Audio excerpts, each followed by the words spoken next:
Welcome to our very first video on Microsoft Excel for MS 100 Online.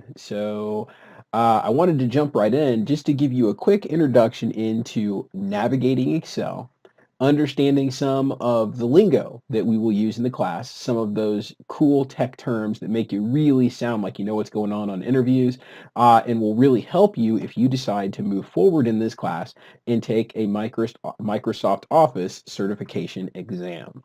So we're just going to dive right in. What you're looking at right now is what happens when you open up Microsoft Excel 2016 in Windows 10.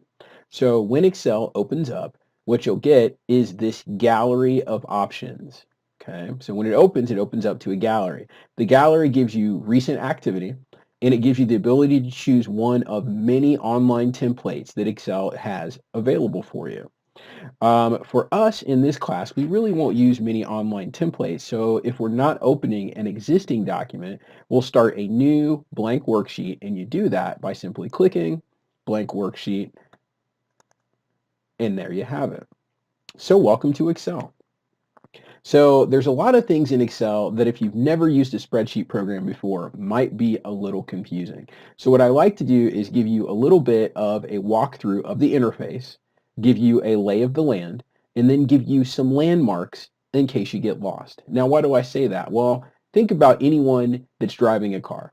You get a phone call from a friend that's bad with directions. They're driving a car and they say, "Hey, I'm lost." What's the first thing you do? You say, "Look out your window. Tell me what you see." Whatever they see, that's a landmark to help them find their way. And I want to give you the landmarks in Excel that will help you in case you get lost while you're working on a project. So the first thing I want to do is show you this thing that goes across the top right up here. Right up here, all these things that we're clicking through. My computer's running a little slow, but you see as I'm clicking through, this thing at the top is called the Office ribbon. All of this is called the Office ribbon, okay? The Office ribbon has tabs. Each one of these tabs have different themes or different areas of tools that you have to work with, okay? So you have the Office ribbon. The ribbon has tabs. Inside each tab, you have a group of tools. So for example, I am currently in the Data tab, and here is a group of tools called Sort and Filter. And inside that, you see we have many tools that go along with that, like Sort or Filter. Okay. So the next thing I want to show you is this green tab on the left, and that one's very special. Notice that one is called uh, Backstage. So if you click that green tab, you'll see that this takes you to something special called the Backstage area. Okay. I wish I could tell you why it's called Backstage. It's just something that Microsoft likes to do. They've come up with a name, and that's what we're going to go with. So if you take the Microsoft Office certification exam, this is called Backstage. Now, what does Backstage do for you? Backstage is where you do your heavy lifting in regards to file management. So if you want to save a file, if you want to export a file as a PDF, if you want to print a file, if you want to adjust your Office or your Microsoft Excel settings, you can set your options there.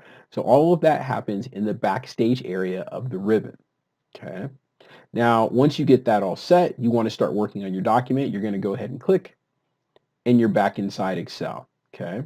So the next thing I wanted to show you is something particularly special, which is how you actually address things inside Excel. Okay, so when I say address, which is something you'll read about, we use a coordinate system inside Excel that allows us to manage data. So for example, if this was a spreadsheet that had hundreds of lines of data in it, and you wanted to isolate one specific data point, well, you would do that by going to a specific cell range. So what you'll see is the cell ranges are set up by using the coordinates of a column and a row. Now, what do I mean by that? Well, spreadsheets are organized in columns. That's what you see going across and going down, and rows going across. So, for example, you have columns, which are lettered A, B, C, D, E, and then you have rows, 1, 2, 3, 4, so on and so forth, and it goes really far down to something like, what is that, 10,480,000, some huge number at the bottom, okay? So what I want to show you first is how we actually describe data points as we're describing them inside Excel. So for example, if I go over here and I just type a number like, let's say 1979. Well, if I look at the column, I'm in column F, and if I look at the row, I'm in row 8. So the address of this number is F8, is where we see that. Okay, so that's very important when you're describing where you're looking at data observations, is what we'll call them, or data points, or just numbers. First, you tell the column letter that corresponds, and then you tell them the row number. You wouldn't want to go the other way around and say 8F. Yes, technically that's correct, but it's just not a business practice. So this would be cell F8. For example, this would be cell D13. And if you think, this seems awful familiar, I would be willing to bet that almost everyone listening to this video has had experience with this kind of numbering scale before, because it's very similar to a very popular childhood game called Battleship, which we'll play Excel Battleship in class. So get ready. That'll be a lot of fun. Okay. So the next thing I want to show you are some things across the bottom. So we're going to go down to the left-hand corner right here. Notice at the bottom you see something that says Sheet 1. Well, just like you read in Chapter 1 of your book, Excel workbooks are just that. They're workbooks. Workbooks are comprised of worksheets. There is a limit to the number of worksheets you can have, but it's a really, really large number. So something like 300 individual worksheets that you can have in a workbook. Now, just to explain what I mean by that, think of worksheets in a workbook like pages in a 3-ring binder. So I have the ability to add pages, and if I want, I can take them away. So for example, this was page 1, but now I've got sheet 2, sheet 3, sheet 4. So it's the equivalent of a 3-ring binder with 4 sheets in them. And now I can rename those anything I like. I can move those around once I do. So for example, if I'd want Demo 2 to appear in front of Demo 1, I have the ability to do that. Okay. If I don't want one, I can delete it by right-clicking and going Delete. And I just wanted to make sure you understand that. Now let's say you have quite a few worksheets.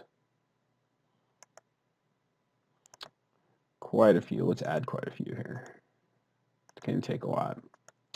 Once we get to a certain number, you won't be able to see all the worksheets anymore. So for example, I've added 15 worksheets here down across the bottom. So each time I click, that's the equivalent of me turning a page in a 3-ring binder. Okay, that's distracting. So we'll get rid of those. Okay, so you can use the arrow keys at the bottom to scroll back and forth between those worksheets. And I've got a handout for you that talks to you about shortcuts and how to navigate through those without using your mouse a little bit later. Okay, we're almost done. In the lower right-hand corner over here, you'll see a few view things that are pretty handy for you as well. So one of those things that you're going to see is you are going to see the ability to zoom in and zoom out. Okay, so that's something that you want to pay attention to in case you just need to zoom in a little bit, or you want to zoom out and look at larger data observations all at once. You have the ability to change your views. Okay. So the views we're looking at right here, so this is page break view. Unfortunately, I've only got one page, so you're not seeing anything. You have, there we go, hang on, page layout view and normal, which is worksheet view. So we'll talk more about those. We'll explore them as we go through the book, but I just wanted to give you a little lay of the land to make sure you understand what I'm talking about when I say, for example, go to the Data tab and click Filter in the Sort and Filter group. So that is the end of our introduction to Excel interface, and we will see you again in the next video soon.